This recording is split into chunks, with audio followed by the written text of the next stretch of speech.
Here's a number that should sound like undeniable financial power. Black consumer spending in this country is projected to reach roughly $2.1 trillion. That's not a typo. Trillion, with a T. Companies build entire marketing divisions around chasing that number. Entire categories, beauty, media, apparel, get reshaped by it. Executives study this number in boardrooms. Ad budgets get allocated because of this number. Entire product lines get greenlit or scrapped based on how this number is expected to move next year. By any conventional measure of influence, this is about as real as economic power gets. Now here's the number sitting right next to it that almost nobody puts on the same slide. Total black household wealth in America comes out to somewhere around 3% of the country's total wealth. $2.1 trillion moving through a community every year, and roughly 3% of everything the country actually owns. Those two numbers are not supposed to sit that far apart. Everyone assumes that if a group has that much spending power, wealth should be following right behind it, growing at a similar pace. It isn't. And once you understand exactly why not, you'll never look at either number the same way again. If you've ever felt like your spending power should have translated into more by now, this channel was built for you. Hit subscribe so you don't miss the next one. This isn't a video arguing that the 2.1 trillion number is fake or exaggerated. It's real, and it's genuinely significant. This is a video about what that number is actually measuring, and why the thing most people assume it's measuring, collective wealth, is a completely different statistic that almost never gets shown right next to it. Here's what nobody tells you about spending power. It's not actually a wealth statistic at all. It's a flow statistic. It measures how much money moves through a group of people in a single year. Every purchase, every subscription, every bill, added up and reported as one enormous, genuinely impressive number. Wealth measures something completely different. It measures what's still standing still, owned outright, after all of that movement has already happened. It was not that the spending power was fake. It was that spending power and wealth were never measuring the same thing to begin with, and the two get talked about as if they are. Picture two totally different kinds of numbers reported at the end of a year.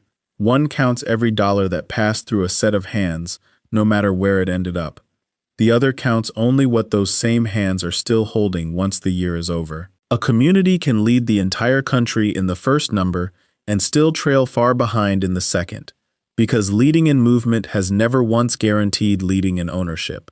Those are two separate games, scored on two separate scoreboards, and most people have only ever been shown one of them. Meet Andre. Andre is 38, earns a genuinely strong six-figure income, and by every visible measure is doing well. His spending reflects real influence. The brands he buys from actively court people like him. The neighborhoods he shops in feel his presence. His dollars are part of exactly the 2.1 trillion the industry talks about. And Andre's net worth has barely moved in the last 5 years, because virtually none of that spending ever became something he still owns. Ask Andre if he feels financially powerful, and he'll probably say yes without hesitating. And by the flow scoreboard, he genuinely is. Ask him what he actually owns outright, separate from what he spends in a given month, and the answer gets a lot quieter. That's not a contradiction in Andre. It's a contradiction in which scoreboard he's been shown his entire life. Now meet Tamara. Tamara is 30, earns meaningfully less than Andre, and by most visible measures looks far less financially impressive. But 4 years ago, Tamara started quietly redirecting a small, fixed percentage of her income into ownership instead of spending, and we're going to come back to exactly what that means and what it's already done. From the outside, Tamara's life doesn't look dramatically different from 4 years ago either. Same neighborhood, same general lifestyle, same everyday spending habits mostly intact. The entire shift happened in one place nobody but Tamara ever sees. A single automatic setting, redirecting a slice of her income before she ever had the chance to spend it. So let's actually separate these two scoreboards and see what each one is really measuring. One honest note before we go further. This gap isn't unique to any single community, and it isn't new. Any group whose income primarily flows into spending rather than ownership will show exactly this pattern. Big flow numbers, small ownership numbers. What makes it worth a dedicated video here is the size of the flow number specifically, which makes the invisible ownership gap sitting right behind it even harder to see. Here's the mechanism almost nobody explains clearly about the gap between these two numbers. Spending power gets generated the moment money leaves your hands. Wealth only gets generated the moment a piece of that money is converted into something you still hold, a share of a company, a piece of property, an asset that keeps existing after the purchase is finished. If none of the spending ever gets converted, the size of the spending, however massive, tells you almost nothing about the size of the wealth sitting behind it. Andre's spending is, in a very real sense, funding other people's ownership. Every dollar he spends at a company he's loyal to becomes eventually a small sliver of that company's revenue. Revenue that supports the value of shares owned by whoever actually holds stock in that company. Andre is helping build something real. It just isn't being built for Andre. He is, mechanically, a customer of the market rather than an owner of it. And those are two entirely different relationships to the same $2.1 trillion. Here's a way to picture it clearly. Every time Andre buys something, a portion of that purchase becomes profit for the company selling it. That profit doesn't just disappear, it flows to whoever owns a share of that company, showing up as a slightly higher stock price, a slightly larger dividend, a slightly stronger balance sheet. Andre's spending is genuinely making someone wealthier every single time. It has simply never once been him. This is exactly where Tamara's shift becomes worth understanding in detail.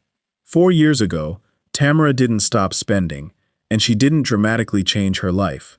She started automatically redirecting a small, fixed slice of her income, a slice small enough to never feel like sacrifice, into a broad index fund. That fund doesn't just sit there. It owns tiny slices of hundreds of companies, including often some of the exact same companies benefiting from spending like Andre's. Tamara is still, in her own ordinary life, a customer of plenty of those companies too. But now she's also, quietly, an owner of a piece of the market that all that spending power keeps feeding. The amount Tamara redirects hasn't changed much over the 4 years. What's changed is what that same steady amount is quietly worth now. Because unlike a purchase, an ownership stake doesn't disappear the moment the transaction finishes. It keeps existing, keeps moving with the market, keeps compounding on top of itself long after the original decision to buy it is forgotten. Here's the sentence worth remembering out of everything today. You are already powering this market with your spending, whether you own any of it or not. The only question left is whether any piece of that power gets converted into something you actually hold. Say that back to yourself one more time, because it's the whole video in a single sentence. Spending power was never the missing ingredient. Ownership was. Before we go any further, here's a question worth sitting with instead of scrolling past. Of your own monthly spending, how much of it is currently making some companies' shareholders wealthier without making you an owner of anything at all? Drop your honest estimate in the comments. I read every single one, and most people are surprised by their own number once they actually sit down and add it up. That number, whatever it turns out to be for you, isn't a reason to feel behind. It's the exact size of the opportunity sitting right in front of you, already flowing, just waiting for a small piece of it to be redirected instead of eliminated. Here's why this distinction matters more than it sounds like it should. Spending power gets reported, celebrated, and marketed to constantly, because companies benefit enormously from that number growing. Almost nobody with the same reach is equally motivated to report on the ownership side, because there's no marketing department built around encouraging people to buy shares instead of products. The spending side of this equation has an entire industry cheering it on. The ownership side mostly has to be sought out on purpose. Think about how often the spending number gets celebrated in the exact same breath as pride in the community's influence, and how rarely anyone asks what percentage of the companies benefiting from that influence are actually owned, even partially, by the people generating it.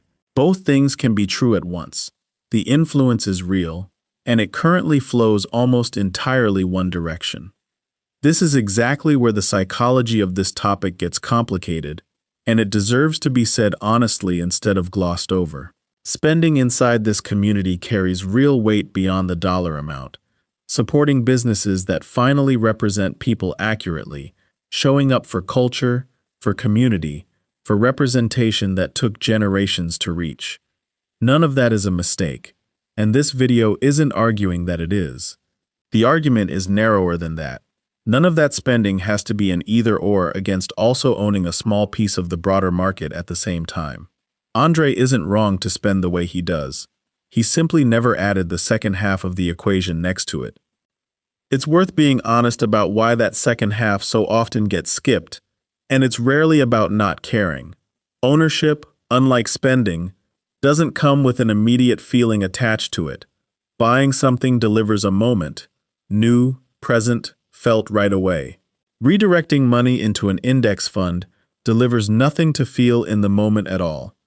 It's a decision that pays off in a timeline too slow for most people's instincts to register as real, which is exactly why it gets postponed indefinitely by people who are otherwise financially capable in every other way. This video is for education and storytelling purposes only, not personalized financial advice. Please consult a qualified financial professional for decisions specific to your situation. Here's what actually starting the ownership side looks like, and it's smaller than people expect. It doesn't require picking individual companies or predicting which brand will win next. A single broad index fund already owns pieces of hundreds of companies at once, spread out enough that no single company's performance can make or break the whole thing. Tamara didn't have to become an expert in the stock market to start. She had to redirect one small automatic percentage of income toward owning a piece of the exact economy she was already participating in every single day as a customer. There's no dramatic reveal at the end of setting this up. No ceremony. No moment where it suddenly feels different. It's a form filled out once, a percentage chosen once, and then years of the same quiet routine that was already running on the spending side, now running on the ownership side too. Watch what that redirection has actually done over 4 years. Andre's spending has kept the same companies growing, quarter after quarter, the entire time, genuinely contributing to a market that keeps climbing in value overall. Tamara's small, redirected slice has been riding that exact same growth from the ownership side instead of only the spending side, compounding quietly the whole time nobody was watching. Same market, same growth, two completely different relationships to it. So go back to those two numbers from the opening. $2.1 trillion in spending power, sitting right next to a wealth share that barely registers by comparison. That gap was never proof that the community lacks financial power. It's proof of exactly how much power is currently flowing straight through, uninterrupted, into someone else's ownership. Here's the line worth remembering. You don't need to spend less to start closing this gap. You need to own a small piece of the exact same market you're already powering every single day. Andre hasn't made this shift yet, and that's not a verdict on him. It's simply the one piece missing from a financial life that's otherwise working in almost every visible way. Tamara started 4 years ago with a slice of income too small to notice missing, and she's simply never stopped. Neither of them had to choose between spending and owning, and this video was never asking either of them to. Andre's dollars will keep doing exactly what they've always done, supporting real businesses, real culture, real community. The only thing missing is a second, much smaller stream running quietly beside it, one that finally starts flowing back. If this showed you something you did not know was happening with your money, subscribe to Robin Wealth and hit the bell. We break down the hidden math behind the financial decisions you face every single day. Spending power was never the problem. Ownership was always the missing half. Make the decision that matches your reality, not someone else's sales pitch. The $2.1 trillion was never going to disappear, and this video was never asking it to. The only thing worth changing is how much of it, going forward, quietly comes back around to the people who generated it in the first place.